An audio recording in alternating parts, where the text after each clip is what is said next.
Hi friends, இன்றைக்கி செம்ம டேஸ்ட்டான வெஜ் குருமா எப்படி பண்ணுறதுன்னு பார்க்கலாம். அதுக்கு முன்னாடி ஆராஸ் vlog சேனலை சப்ஸ்கிரைப் பண்ணாதவங்க சப்ஸ்கிரைப் பட்டனை ப்ரெஸ் பண்ணிக்கோங்க. கூடவே பக்கத்தில் இருக்க பெல் பட்டனையும் ப்ரெஸ் பண்ணிக்கோங்க. இப்போது ஒரு மிக்ஸி ஜார் எடுத்துக்கிட்டு அதில் தேங்காய், பச்சை மிளகாய், புதினா, சோம்பு, மிளகு, கசகசா கொஞ்சம் லைட்டாக, கொஞ்சம் மிளகு இதெல்லாம் சேர்த்து நல்லா இது கூடவே எப்படின்னா வெங்காயம் ஒரு 4-5 வெங்காயம் சேர்த்துக்கோங்க. சின்ன வெங்காயம் சேர்த்துக்கோங்க. இதெல்லாம் சேர்த்து நல்லா நல்லா நைஸாக அரைச்சி எடுத்து வச்சுக்கோங்க. இதுக்கு தேவையான பொருள் பார்த்துக்கலாம். வெங்காயம், பச்சை மிளகாய், இஞ்சி பூண்டு பேஸ்ட்டு, கருவேப்பிலை, கொத்தமல்லி, பட்டை, கிராம்பு. அப்புறம் நீங்கள் வெஜ் குருமாவுக்கு என்ன காய் நீங்கள் ஆட் பண்ணிடுறீங்களோ அந்த காய் வாஷ் பண்ணி கட் பண்ணி வச்சுக்கோங்க. இப்போது குக்கரை வச்சுக்கலாம். குக்கரை வச்சுக்கிட்டு ஒரு 3 ஸ்பூன் ஆயில் விட்டுக்கலாம். ஆயில் நல்லா காயட்டும்.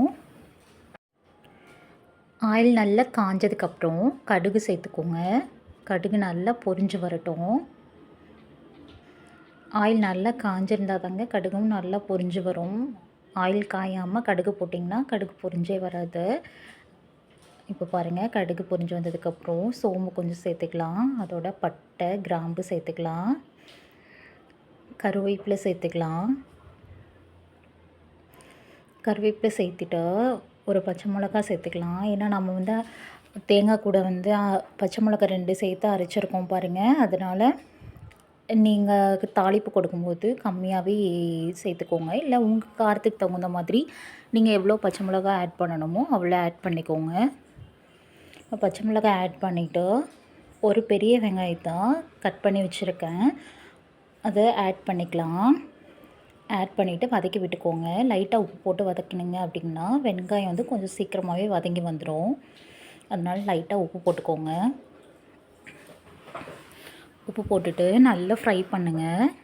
வெங்காயம் நல்லா கண்ணாடி பதம் அளவுக்கு ஃப்ரை ஆகி வரட்டும்.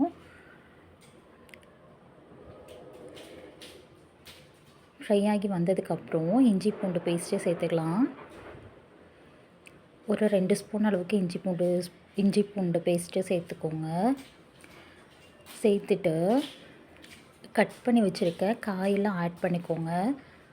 இது கூட நீங்கள் பட்டாணி சேர்த்துக்கலாம், காலிஃப்ளவர் சேர்த்துக்கலாம். உங்களுக்கு என்ன காய் உங்களுக்கு பிடிக்குமோ அந்த காய் நீங்கள் சேர்த்துக்கலாம். நான் உருளைக்கிழங்கும் கேரட்டும் சேர்த்துருக்கேன். அது கூட லைட்டாக மஞ்சள் தூள் ஆட் பண்ணிவிட்டு நல்லா அந்த எண்ணெயிலே நல்லா வதக்கி விட்டுக்கோங்க.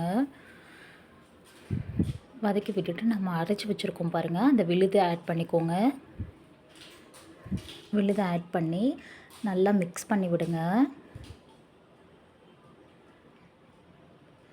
நல்லா காய் நம்ம அரைச்சி வச்ச விழுது எல்லாமே நல்லா மிக்ஸ் ஆகி வரட்டும். இதுக்கு நம்ம காரத்துக்குன்ட்டு தனியாக நம்ம எதுவும் பொடி சேர்க்க போகிறது இல்லைங்க. பச்சை மிளகாவோட அந்த டேஸ்ட்டு தான். இப்போ உங்களுக்கு தேவையான அளவு தண்ணி ஆட் பண்ணிக்கோங்க. தண்ணி ஆட் பண்ணி நல்லா மிக்ஸ் பண்ணிக்கோங்க.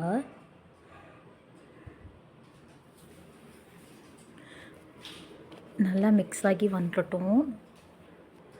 இப்போ அது கூட கொத்தமல்லி தழை சேர்த்துக்கோங்க. கொத்தமல்லி தழை சேர்த்துட்டு ஒரு 3 விசில் வச்சு எடுத்துக்கோங்க. 3 விசில் வச்சிங்கனாவே போதும், காயெல்லாம் நல்லா வெந்து வந்துடும். இப்போ பாருங்கள், வெஜ் குருமா எப்படி ரெடி ஆயிடுச்சுன்னு. செம்ம டேஸ்ட்டாக இருக்குங்க. இந்த மெத்தடில் செஞ்சு பாருங்கள். செம்ம டேஸ்ட்டாக சூப்பராக இருக்குங்க. இது சாதத்து கூட வச்சு சாப்பிட்லாம், சப்பாத்தி கூட வச்சு சாப்பிட்லாம், பூரி கூட வச்சு சாப்பிட்லாம். இந்த வீடியோ பிடிச்சிருந்தா லைக் பண்ணி சப்ஸ்கிரைப் பண்ணிக்கோங்க.